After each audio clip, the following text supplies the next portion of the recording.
Brock Purdy. We've all heard of him, the 49ers starting quarterback. But it wasn't always like this. Let's start from the beginning of Mr. Irrelevant's life. It all started December 27th, 1999.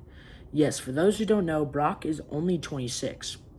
He was born in Quinn Creek, Arizona, and ever since he was little, 5 to 12, he played football, especially flag football, where he was also a quarterback. He has always spent his career as a quarterback, which carried on into his later years, which we'll talk about in a sec. He has always borne the number 13, which for reasons we'll get into later. Brock, when he was young, was always known as a good, nice, kind, charismatic kid, which, come on, look at that smile. But anyways, he lived with his parents, Sean and Carrie Purdy, and his two siblings, Chubba and Whitney Purdy. Chubba has and still is playing football to this day, but his older sister, Whitney, played for softball for the SMC Pioneers. She played shortstop and third baseman, or should I say third base woman. Hey? Okay, I'm done. Which, look at these stats, man. Pretty good. Pretty good. And guess what? You're supposed to guess, but okay. She also had the number 13. Pretty flippin' amazing. Now, back to Brock. He went to Perry High School, located in Gilbert, Arizona. He was a quarterback, obviously, and he led his team to the 6A state title game in 2017 and was named Gatorade Arizona Player of the Year during his senior year. Not gonna lie, I did not know that Gatorade did all that, but yeah, guess my fridge is pretty awesome now. That season, he had a total of 4,400 plus passing yards, 57 touchdowns, and 1,000 plus rushing yards. I gotta admit, that is pretty amazing. Even though I'm a 49ers fan, I'm still saying that's pretty cool. Like, no glaze, I promise. Now, he still had number 13, and I think it's time to explain why. It is because of his dad. Well, more Dan Marino. His dad, a huge fan of the Miami Dolphins quarterback, inspired Brock to choose his number. Fun fact, Brock was born the day Marino played the New York Jets, who are still terrible to this day. It gives Miami the ball to start its first drive at its own 45-yard line. And the handoff goes to J.J. Johnson, the rookie from Mississippi State. So let's second down and 7 from the 48-yard line. Marino throws, and it's caught by Martin over the middle, and Tony has a first down inside the 45-yard line. Second down and 10 from the 44-yard line. Marino throws, juggled, caught, Martin. Yes, we know you haven't won a Super Bowl for 56 years. It's sad. Maybe 1 year. Cowboys say the same thing, and they don't even make the playoffs. But then his life would get better than it was in a few years. In late 2017 and early 2018, Purdy got multiple scholarships, like one from Alabama, Texas A&M, Boise State, and more. But he chose Iowa State because he had a close connection with the staff and the coach. Even though Brock was kept under the rug for a while, he shined bright to all of these colleges, but not all would be the best for Brock. When he first went to Iowa, he was a third string and didn't get much playing time until he had a major breakout and became a starter in 2018. This season, he threw for 2,250 yards, 16 touchdowns, and 7 interceptions. From this, he earned a crazy 169.9 pass rating. He became a threat to other colleges and led a 4-touchdown starting lead in his first game against Oklahoma State and setting a few records as a freshman. Play fake by Purdy. Looks like he wants to go deep. He's going to take a shot. Has a man out there. And what a catch by Hutchinson.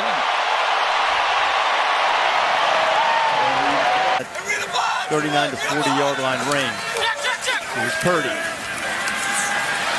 Got a lot of protection, and he's got a strike in there to Darren Wilson. Wilson inside the 10 and trying to get to the pylon, and he's knocked out of bounds just short. And with 12 seconds left.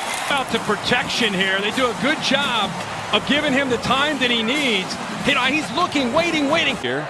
Coaches, players, and fans pretty fired up for this one. Purdy going deep. Hutchinson laying out. Broken. He did have many problems with his ankle throughout his college career, which messed him up a little bit, but he still brought his team to a 7-2 record for his starting year. And for those who know, the injuries have not really changed since then.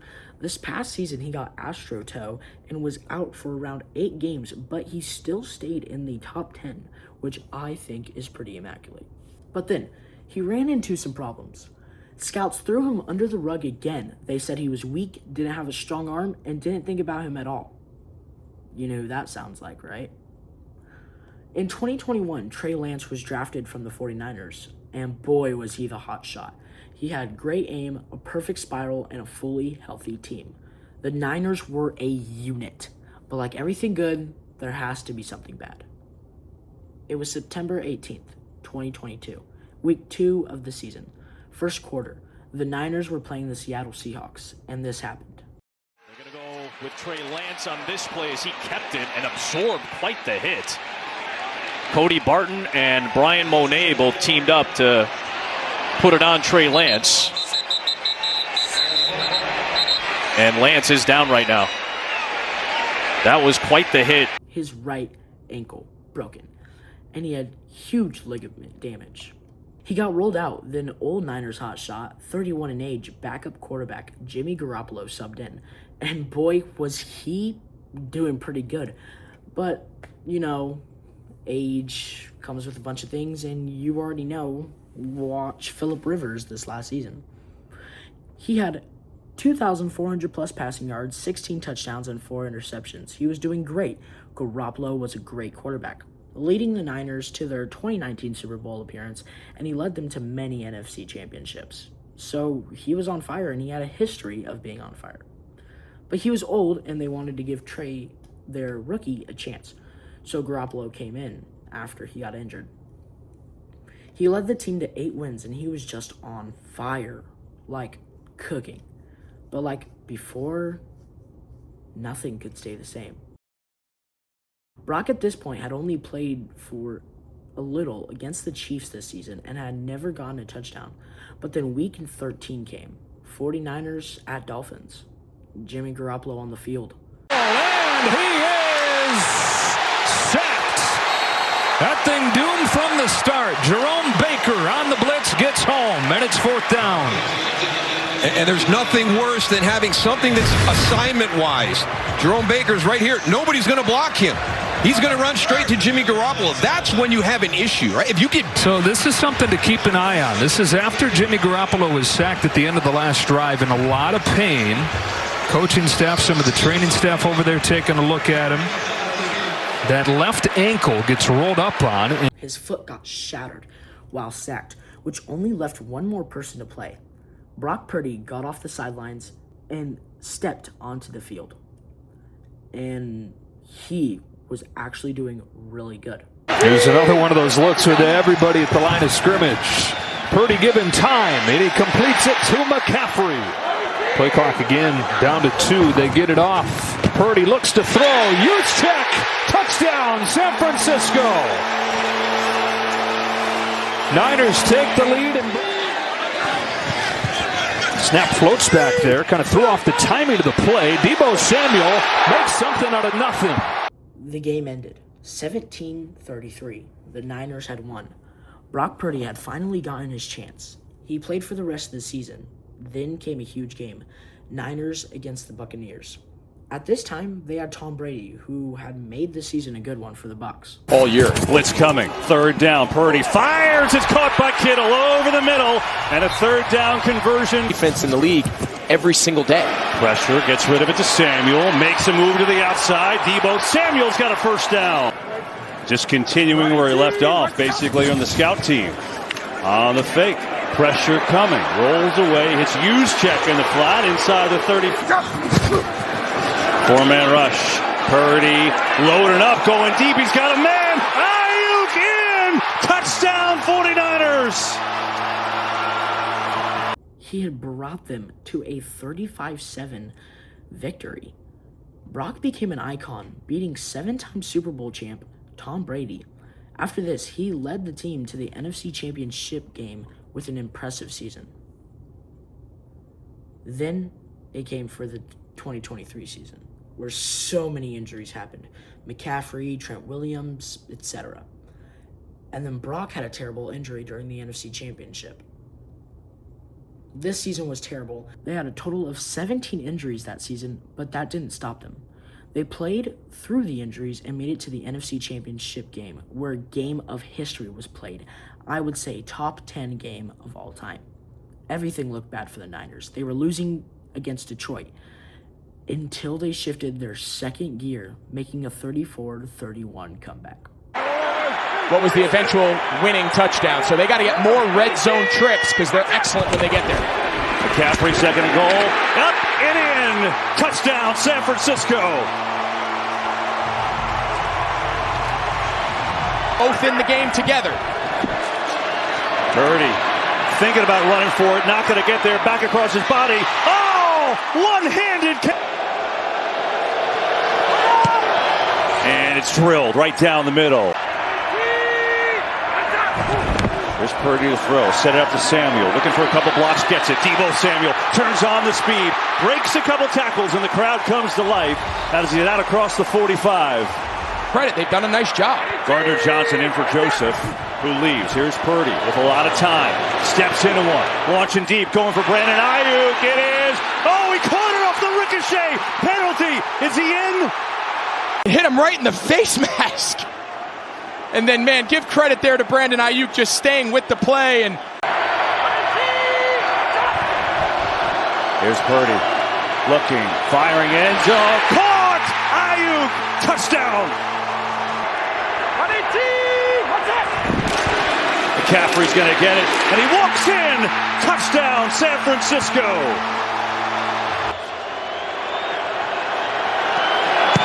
Moody up and good, and the 49ers with their first lead here. Third down, four-man rush. Purdy in some trouble, escapes, looking for the first down. He's got it and more. Brock Purdy with the legs inside the 30. Here's McCaffrey, right side, breaks the tackle.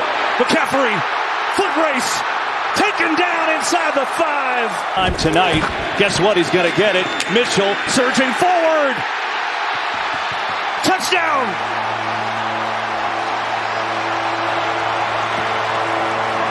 But then it came to the Super Bowl. It was the Niners and Chiefs. The Niners played a strong first half, leading 10-3. It was looking up to Purdy. The third quarter ended with the game being 10-13 in Chiefs' favor. It wasn't looking as bright as it was in the first half. Then they lead the beginning of the fourth quarter with an amazing touchdowns by Jennings to make it 16-3. It was going back and forth with the kicks. Then Chiefs tied it up 16-16, and the Niners got a kick in to make it 19-16. There was no time on the clock. 10 seconds left. The Chiefs lined up a kick. The hike. It's set on the ground, and it's kicked. And it was good. 19-19, and it got sent overtime. The 49ers kick and make it 22-19, but then the Niners fans all around the world were devastated. What's going on? first and goal. Mahomes flings it. It's there! Hardman! Jackpot! Kansas City! And this was the Andy Reid special. This was the Andy Reid special we talked about. He was saving all day. He's going to fake a motion to go across. And at that moment, making a back-to-back Super Bowl win. Brock and the team were devastated. In the past season, Brock got injured again, like I said earlier, but was doing good to where him and the backup, Mac Jones, made it to top 10 quarterbacks this season, or last season. And he had a pretty good season overall. When he lost his when he wasn't there for 8 games, he was there for the rest of the season, and he did pretty good. And Mac Jones just proving that backup quarterbacks should get some light too. When you look at the stats and stuff, they have been the first team in a while to have 2 quarterbacks in the top 10. And then Brock Purdy, with his second and third strings, made it to the playoffs, and the NFC West this season was stacked. I mean, the Rams had Puka Nacua and MVP Matthew Stafford and Devontae Adams, a great receiver too.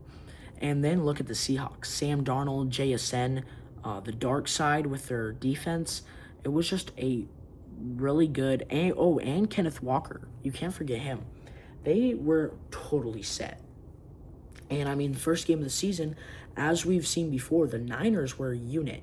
If they're not injured, they can beat Super Bowl teams. They beat the Seahawks, which was a really good win when no one was injured. But then Fred Warner, Nick Bosa, and just like usual, they all just get injured this season. But Christian McCaffrey didn't. And Christian McCaffrey proved himself to be one of the top running backs in the league. And I think that is just amazing. But let's go in a little bit in depth with the 2025 season. The Niners, starting off strong, were able to defeat the Seahawks 17-16. The Niners finished the 2025 regular season with a 12-5 record, placing high in the NFC West. Then, like usual, Kyle Shanahan, one of the best coaches I think in the league, was able to bring them to the playoffs, and they won the wildcard game 23-19 against the Philadelphia Eagles with their second and third strings, by the way. But then they sadly lost in the divisional rounds against the Seahawks with their second and third, 6-41. But let's look at Brock Purdy now. So far, as of 2025, he's had 1,353 NFL career passing attempts, 919 passing completions, 67.9% completion percentage. Touchdowns to interceptions is 84-37, a pretty good ratio. Passing yards, 11,685. Passer rating, 104. But yeah, Brock Purdy, as we've seen, is a pretty good dual threat quarterback, especially in that game against the Bears. That was a top 10 game of all time, I would say so myself. That would just touchdown after touchdown after touchdown. The Purdue, and just everything about Brock Purdy makes him really good. And it kind of reminds me of Tom Brady when he was always like pushed down and just never got the acceptance he should have had. And if you guys enjoyed this video, because this is the first one that I've done so far, don't forget to like and subscribe. I'm thinking of doing more of these videos, probably going to go more in depth, because I'm reading off of a script that I wrote. So yeah, all this editing, all that's all me. I am going to try to post more of these, including my flag football highlights, and there are going to be more in this upcoming fall, and we can talk more about football in general. Let's try to live stream, so we can try to live stream the games and stuff, because that would be really nice to watch, and just be there watching a really good game. And let's just try to get my regular number 71 the boxer and this channel to 100 subscribers. But even my live channel, we're at 30. Let's try to get that to 50, because we are trying to build up on that channel. And I'd like to thank you guys for watching. This has been a very fun time recording this video. Don't underestimate the Purdy. God bless everyone. Here is the quote, not quote, but the Bible verse for the day. And everyone, have a great day.